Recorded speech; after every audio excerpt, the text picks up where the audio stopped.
tersangka kasus pajak.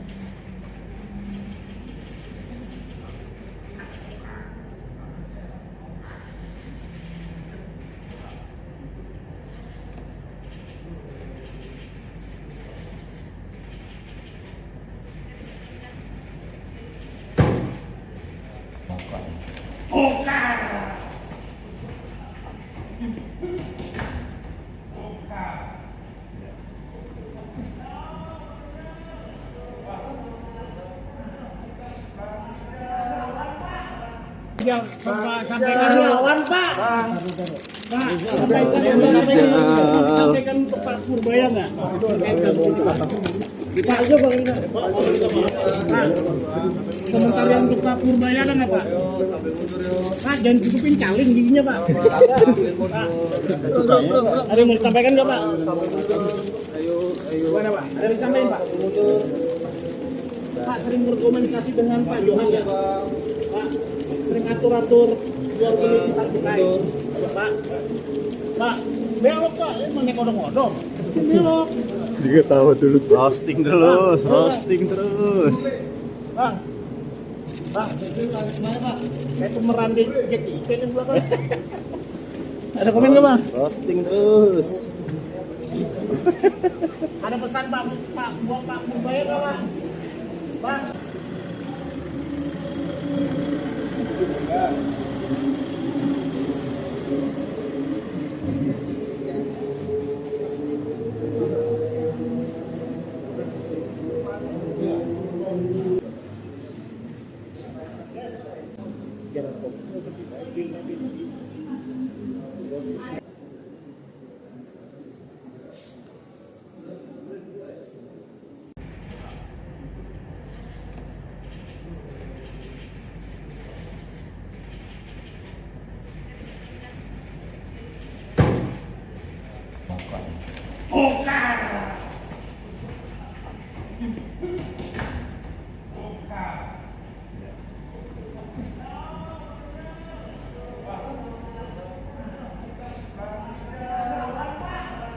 Ya, sampaikan lawan Pak. Pak, sampaikan untuk Pak Purbaya nggak? Kita aja Bang ini. Pak, komentar untuk Pak Purbaya ada nggak Pak? Pak, jangan tutupin caling giginya Pak. Ada yang mau disampaikan nggak Pak? Mana Pak? Ada yang disampaikan Pak? Pak sering berkomunikasi dengan Pak Johan ya? Pak sering atur-atur jual beli kita terkait. Pak, belok Pak, ini mau naik odong-odong. Belok. Juga tahu dulu. Roasting terus. Bang, mana Pak? Kayak pemeran di JTIK yang belakang. Ada komen nggak Bang? Roasting terus. Ada pesan Pak buat Pak Purbaya nggak Pak? Bang. Kegiatan pada Polda Metro Jaya, Satbrimob dari Polda Metro Jaya bukan upaya pencegahan melalui kedeputian pencegahan, melalui kedeputian pendidikan dan peran serta masyarakat.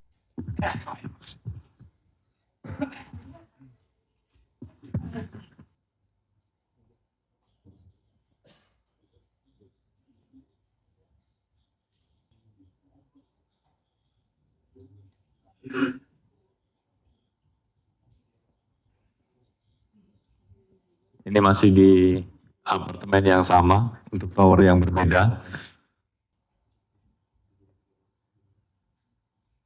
Tim mengamankan para pihak dan juga barang bukti.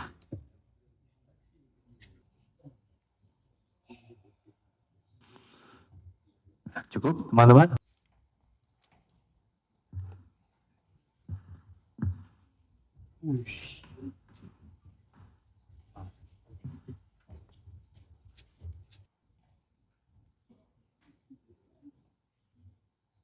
Barang bukti yang ditunjukkan yaitu berupa uang tunai dalam pecahan rupiah senilai sejumlah 182.900, kemudian dolar Singapura dan juga dalam mata uang yen Jepang senilai 550.000. Selain itu juga logam mulia dengan total berat 5,3 kg, 15,7 miliar. Kemudian 1 jam tangan bukti yang kita tunjukkan ini senilai sekitar 40,5.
Tasnya nggak ada isinya tuh bang.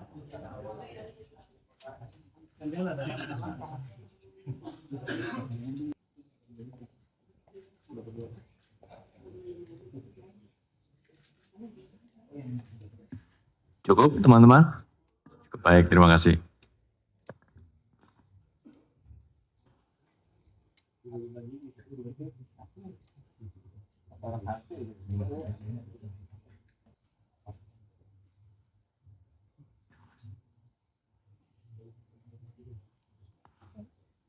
Baik teman-teman, jadi barang bukti yang kita tampilkan ini diamankan dari kediaman RCTL, ORL, PTBR, dan juga bagi konstruksi perkara dan juga pihak-pihak yang ditetapkan sebagai tersangka. Baik, terima kasih Mas Zubir. Dengan pengkondisian tersebut, barang-barang yang dibawa oleh PTBR diduga tidak melalui pemeriksaan fisik, sehingga barang-barang yang diduga palsu, KW, dan ilegal bisa masuk ke Indonesia tanpa pengecekan oleh petugas Bea dan Cukai. Setelah terjadi pengkondisian jalur merah tersebut, terjadi beberapa kali pertemuan dan penyerahan uang dari pihak PTBR pada oknum di DJBC dalam periode Desember 2025 sampai dengan Februari 2026 di sejumlah lokasi. Ini yang baru tercapture sama kita ya dalam tempo 1 kali 24 jam ini, dan informasi yang ada dari Desember 2025 sampai dengan Februari. Berarti hanya 3 bulan. Desember 2025, Januari 2026, dan Februari 2026. Bahwa penerimaan uang ini juga dilakukan secara rutin setiap bulan sebagai jatah bagi para oknum di DJBC. KPK menaikkan perkara ini ke tahap penyidikan serta menetapkan 6 orang sebagai tersangka. Jadi tadi dari 17 orang yang dibawa ke sini untuk dimintai keterangan, kemudian setelah dilakukan pemeriksaan, permintaan keterangannya, itu setelah melalui proses ekspos, baik pada tingkat kedeputian maupun ekspos pada tingkat pimpinan, ya. Dengan pengkondisian tersebut, barang-barang yang dibawa oleh PTBR diduga tidak melalui pemeriksaan fisik, sehingga barang-barang yang diduga palsu, KW, dan ilegal bisa masuk ke Indonesia tanpa pengecekan oleh petugas Bea dan Cukai. Setelah terjadi pengkondisian jalur merah tersebut, terjadi beberapa kali pertemuan dan penyerahan uang dari pihak PTBR pada oknum di DJBC dalam periode Desember 2025 sampai dengan Februari 2026 di sejumlah lokasi. Ini yang baru tercapture sama kita ya dalam tempo 1 kali 24 jam ini, dan informasi yang ada dari Desember 2025 sampai dengan Februari. Berarti hanya 3 bulan. Desember 2025, Januari 2026, dan Februari 2026.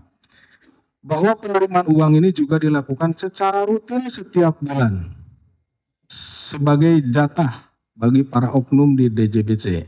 KPK menaikkan perkara ini ke tahap penyidikan serta menetapkan 6 orang sebagai tersangka. Jadi tadi dari 17 orang yang dibawa ke sini untuk dimintai keterangan, kemudian setelah dilakukan pemeriksaan, permintaan keterangannya, itu setelah melalui proses ekspos, baik pada tingkat kedeputian maupun ekspos pada tingkat pimpinan, gitu ya.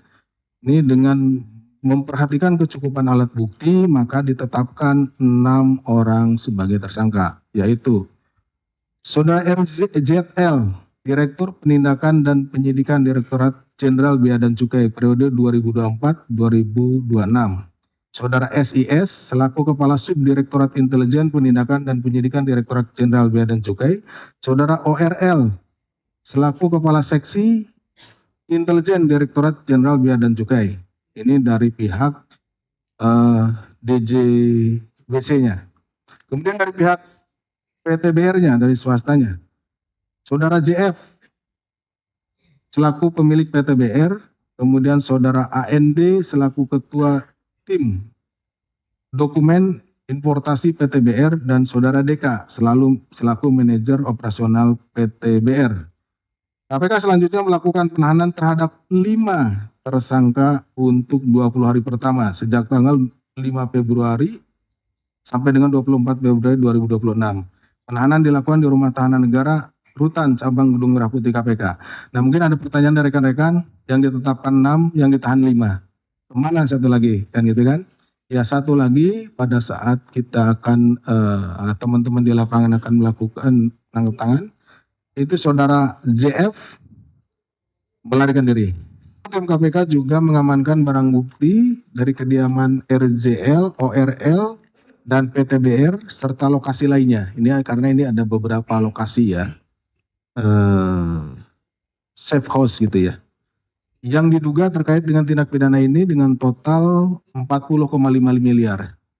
Tapi mereka sudah mengatur. Kebayang tidak kalau dia bikin